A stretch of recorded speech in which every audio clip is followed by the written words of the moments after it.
അങ്ങനെ അതുവരെ ജീവിതത്തെക്കുറിച്ചുണ്ടായിരുന്ന സ്വപ്നങ്ങളെല്ലാം മറന്ന് തീരുമാനങ്ങളെല്ലാം കർത്താവിന് വിട്ടുകൊടുത്ത് ഞാൻ ആദ്യമായി പെണ്ണ് കാണാൻ പോയി.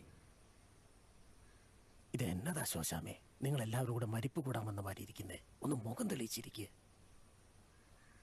എന്തിനാ മുഖം തെളിക്കുന്നേ? ഇത് തന്നെയാ എന്റെ ജോസൂട്ടിയുടെ മരിപ്പ്.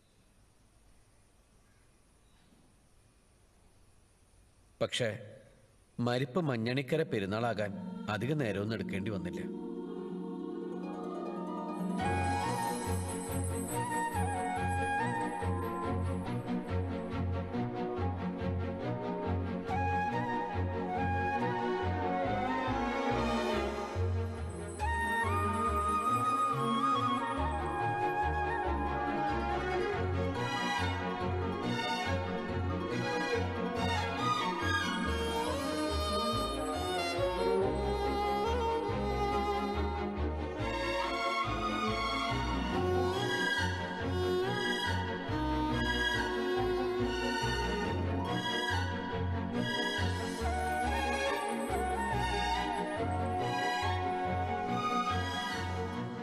ജീവിതത്തിൽ ആദ്യമായിട്ട് ഒരു മാലാഖയെ കാണുന്ന പോലെ അമ്മച്ചിയുടെയും പെങ്ങന്മാരുടെയും മുഖം വിടർന്നു.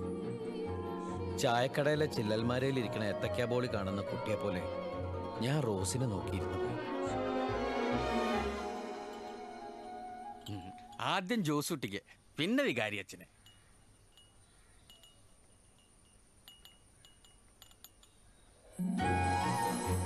അല്ലേ?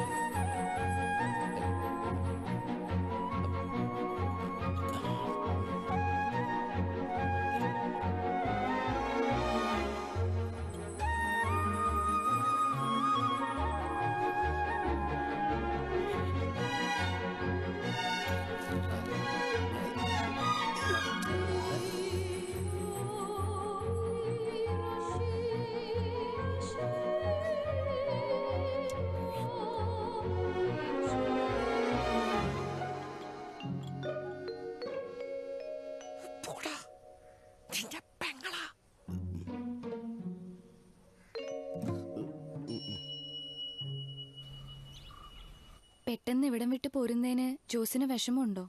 അത് പിന്നെ വിഷമമുണ്ടാവാതിരിക്കൂ. അമ്മച്ചീനെയും അപ്പനെയും മോളിക്കുട്ടിയൊക്കെ വിട്ടിട്ട്. അല്ല, റോസിന് വിഷമം തോന്നില്ലേ ആദ്യമായിട്ട് ഇവിടുന്ന് പുറത്തു പോയപ്പോ? അതാണ് വിഷമം, പിന്നെ സഹിക്കാം. പക്ഷെ ഒരുതരം പേടി തോന്നുന്നുണ്ട് റോസ് എനിക്ക്. അതെന്തിനാ പേടിക്കണേ? അല്ല, അവിടെ ചെല്ലുമ്പോഴുള്ള കാര്യം ആലോചിക്കുമ്പോഴാന്നേ. കട്ടപ്പന നിന്ന് ഏറ്റവും ദൂരമുള്ള സ്ഥലത്തെ പോയിരിക്കണ കടത്തുരുത്തിലെ അമ്മച്ചിയുടെ വീട്ടിലാ. ന്യൂസിലാൻഡിൽ ചെന്ന ദാഹിച്ച വെള്ളം ചോദിക്കാനുള്ള ഭാഷ പോലും എനിക്കറിയത്തില്ലെന്നേ. റോസിന്റെ ചിരി കാണാൻ നല്ല രസമാണ്. ചോദിക്കണോണ്ടൊന്നും തോന്നരുത്, ടെൻഷനായതുകൊണ്ടാ. ഒരു ലഡ്ഡു എടുത്തോട്ടെ?